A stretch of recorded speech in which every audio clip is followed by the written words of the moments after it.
Guess what? What is it? 1, 2, 3, 4, 5. Once I caught a fish alive. Huh?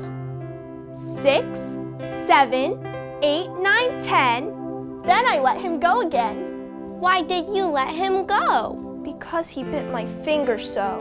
Which finger did he bite? That little finger on my right. Oh! 1, 2, 3, 4, 5. Once I caught a fish alive. 6, 7, 8, 9, 10. Then I let him go again. Why did you let her go? Because I bit his finger so. And which finger did you bite? That little finger on the right. Once upon a time, there lived a king and a queen. They were wonderful rulers, fair, patient, kind, and wise. When they had a daughter, the whole kingdom rejoiced in celebration of the baby's birth. But as the princess grew into a child, it became clear that the king and queen had a problem. Their daughter would not go to sleep. Every night, when the king and queen attempted to put their daughter to bed, the princess would talk, sing, yell, and cry. She would climb out of her bed, run around her bed, or even hide under her bed. And when the princess finally fell asleep, her parents would tiptoe to their room. But as soon as they got comfortable in their own bed, they would awake to cries of, "Mama! Papa!" Returning to their daughter's room, they found the princess wide awake. No matter what they tried, no member of the royal family could get a good night's sleep. Now, as time went on, it became clear that the sleepless princess would be a big problem. You see, the king and queen were so tired that they were falling asleep in important meetings, and they no longer had the patience to help the townspeople with their problem. So, the king and queen announced that they would award a chest of gold to anyone who could help their daughter get a good night's sleep. The news spread, and people came from near and far to help the princess get to bed. There were famous storytellers who came to tell the princess epic bedtime stories. The princess listened to every word, but she never fell asleep. Next, there were talented musicians who came to sing to the princess.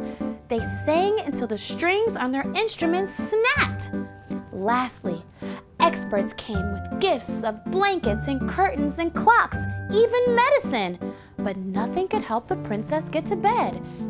It was a dark and stormy night, and the king and queen were at their wits' end when they heard a knock at the castle door. There stood a poor woman from the village. Though she worked day and night, she barely had enough money to feed her 10 children. She was wet and dirty and carrying her youngest daughter, who was no older than the princess.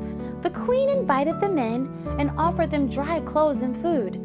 It was then that the woman explained she was there to help the princess fall asleep, as a chest of gold would feed her family for the rest of their lives.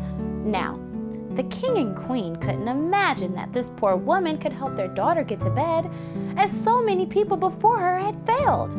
Yet, they led her upstairs to where they found the princess, exhausted but stubbornly bouncing on her bed. The princess climbed down from her bed and approached the young girl. Meanwhile, the woman stopped to take a look at the princess's bed, which was piled high with mattresses and blankets. With a flick of her wrist, the woman began to remove each mattress one by one, and when she got to the bottom, she stopped. The king and queen watched intently. Even the 2 girls turned to see what was happening. The woman bent down to pick up a small green ball. "A pea," she said. No wonder the poor thing couldn't sleep. The woman threw the pea in the trash. "There," she said. "She'll sleep now. Mark my words." The woman ushered the princess back to her bed. The young girl smiled at the princess. "Here," she said, handing her her tattered old teddy bear. The princess took the bear and climbed into bed. It wasn't long before her eyes slipped closed and she was fast asleep. The princess slept all night that night and many nights afterwards. The king and queen were amazed, and as promised, they gifted the woman with a chest of gold. But they also awarded her with a home in the royal palace, where the two young girls became best friends, and everyone lived happily and well rested ever after.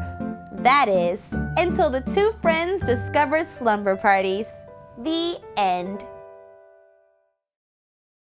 Ready, set, go! I got this. All right, and that goes there, and this goes there. Done! I win. I'm so fast, I'm like lightning. Yes! Slow down. You know what game I think we should play next? What? The tortoise and the hare? Look, I'm sorry for bragging.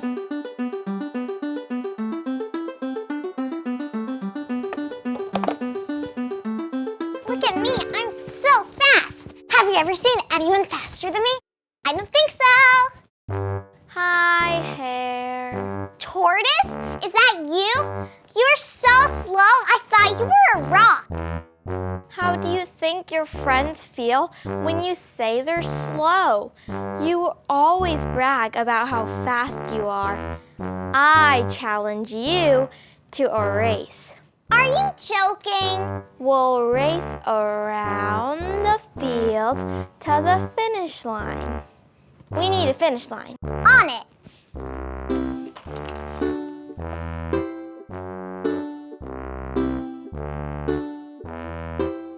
Ta-da! Nice! I'll just plant these in the field. Now we're ready for the race. Come on, Tortoise.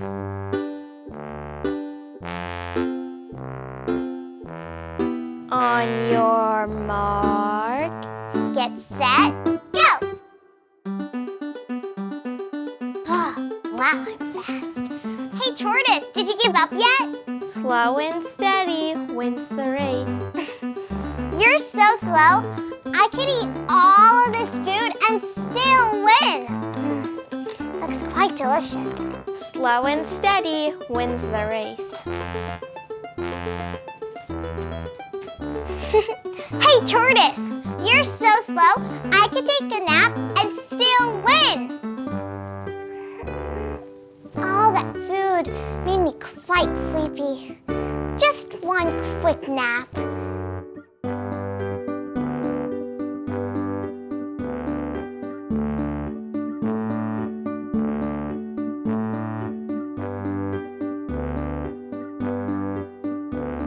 I told you slow and steady would win the race. What? Oh, no! What? That's not fair. You might be fast, but you have a lot to learn about being a good friend. Good race. You know, you never gave up. Good race, my friend. And from then on, the tortoise and the hare Became very best friends. The end! We should have a contest to see who can jump the highest. How about we just jump together? Okay. 1, 2, 3, 4, 5, 6, 7, 8, 9, 10. There's your diamond necklace. Cool. What about sunglasses? You look super fancy. Thanks. What do you want to dress up as? Ooh, I know. Want to play Country Mouse and City Mouse? Cool. Yeah.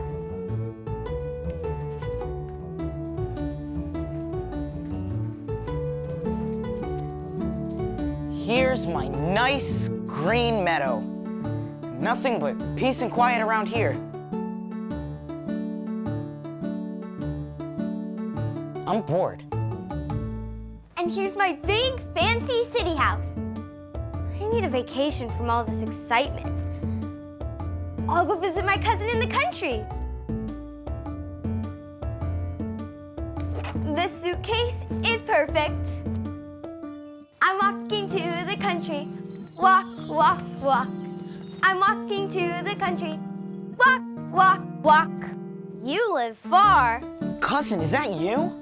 All the way from the big city. It's so good to see you. So, what do you do in the country? Well, we could play in the grass. Okay. We could watch the stars. Okay. We could look for food. Sometimes I find a nut or berries. Or we could eat what I brought. I've never seen so much food. This is nothing. The giants that live in my house leave stuff like this all over the place. Whoa. So, what do you do in the city? Well, I guess you could say we count the stars too. But in the city, there are big, shiny, flashy lights in every color of the rainbow. Whoa. Yeah, it's mostly going from one adventure to the other. The city sounds amazing. I wish I could visit you. Okay, let's go. We're walking to the city. Walk, walk, walk. We're walking to the city. Walk, walk, walk. Welcome to my mansion. Looks like the giants left quite the feast. This is awesome. We need a city cat. Oh, right. I got it. You eat. Okay.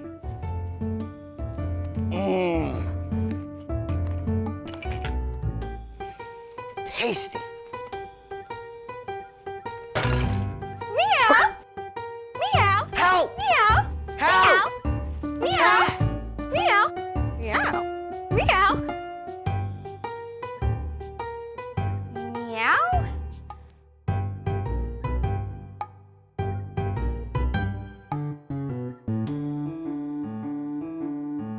Cousin, you can come out now. It's safe.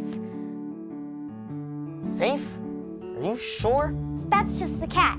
He chases us and we run away. It's all part of the adventure. That's enough adventure for me, thanks. I miss the nice, quiet country. Oh, well, come visit anytime.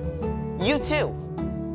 And so, from then on, the country mouse was grateful for his peaceful life in the country. And the city mouse was grateful for a crazy life in the city. And they both lived happily ever after. So, what should we dress up as next? I think I saw some pig ears back there. Cool. 18, 19, 20.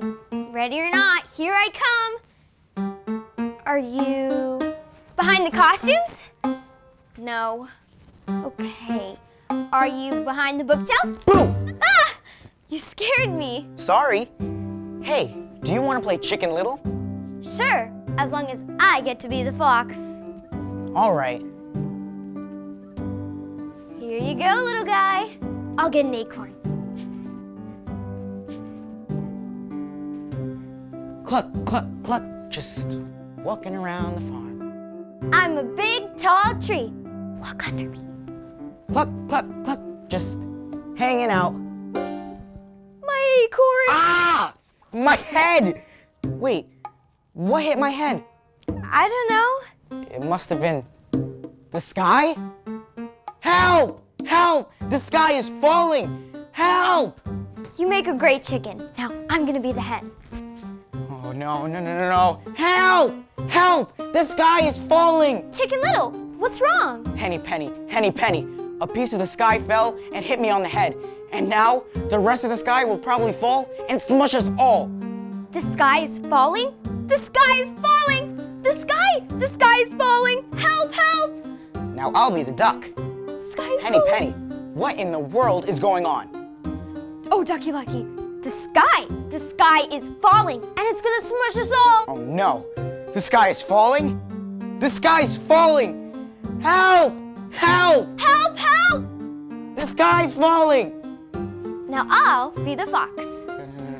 No. Help!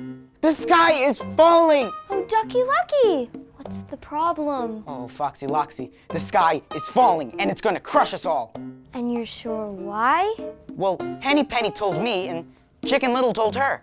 And you're telling me, so it must be true. Come, we better take cover. Here, quick, come to my den. Thank you, Foxy. Yes, this feels much safer. And what about a little duck dinner? A what? Ah! Ducky Lucky ran away from the tricky fox. And Chicken Little, Henny Penny, and Ducky Lucky learned that whenever they're scared, just to take a deep breath and be calm instead. And they all lived happily ever after. Okay, my turn to count. Okay. 1, 2, 3, 4, 5, 6, 7, 8, 9, 10. Mother Goose Club Playhouse.